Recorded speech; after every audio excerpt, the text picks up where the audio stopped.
Hello, PascoMath. I wanted to take a moment to preview the format of the 2016-2017 Curricular Units in order to provide a clear message about what each unit contains and how they should be used to ensure all student learning experiences match the rigor of the Florida standards. The first page contains the year at a glance with recommended pacing.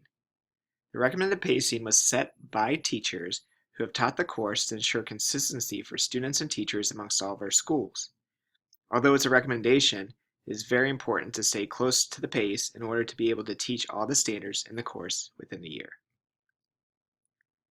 Our units are set up as a way to guide PLCs through the questions they should be answering when planning for instruction, while integrating the mathematical instructional shifts required by teachers to meet the demands of our standards.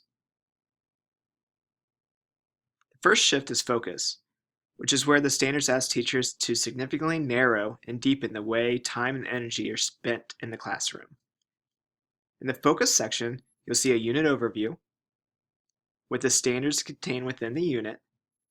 This outlines what we want all students to learn. The standards are grouped by major, supporting, and additional. Major standards are those that should be emphasized within the course. Supporting are those that have natural connections to support the major work, and additional are standards that are still very important but can be taught separately from the major work, and they have weak, if any, connections to the major work. Some standards may contain a strike-through, which means this part of the standard is not addressed in this unit. The next section focuses on highlighted standards for mathematical practice that we want students to engage in while doing mathematics in this unit. Although there are 8, the team of teachers felt strongly that these standards listed are the ones that should be emphasized and intentionally planned for when designing lessons. The next shift is coherence, which is about making math make sense, carefully connecting the learning within and across courses so students can build new understanding on foundations built in previous years. We need to begin to count on solid conceptual understanding of core content to build on. Each standard is not a new event, but an extension of a previous learning. Mathematics should not be seen as a list of disconnected topics, tricks, or mnemonics. It's a coherent body of knowledge made up of interconnected concepts. The last shift is rigor. To help students meet the standards, teachers will need to pursue, with equal intensity, 3 aspects of rigor in the major work of each grade: conceptual understanding, procedural skills and fluency, and application. A mini project was completed during this year to better inform teachers if the textbook resource partially meets, or does not meet the standard. There is a suggested order of instruction if you choose to use our adopted resource, and an evaluation of that resource so you know quickly what needs to be supplemented and what is good to use as is for your students. We also incorporated the correlated Math Nation videos for every unit. Each teacher and student has a unique login that has been uploaded by Pasco. If you need support in accessing this amazing resource, feel free to contact me or your regional specialist.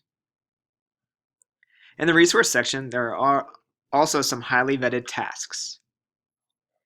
These are resources in addition to your adopted resource that we want all Pasco students to experience.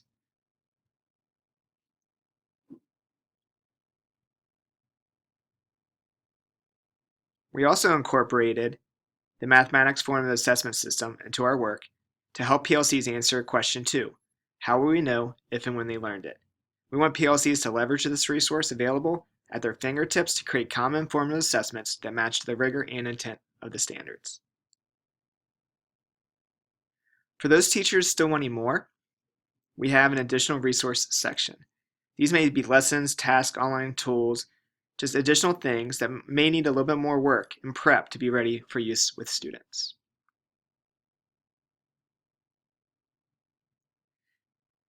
Our units still contain unit scales. The key difference from last year, based on feedback, is we made it more user-friendly by breaking the standards into learning targets that fit a natural progression of learning. No longer did we just copy and paste the standard at a level 3, rather we looked at the complexity of the parts of the standard and placed it in a progression for instruction. We also still have sample learning progression scales for a chunk of learning. The audience for this scale is students to track their learning over the course of time.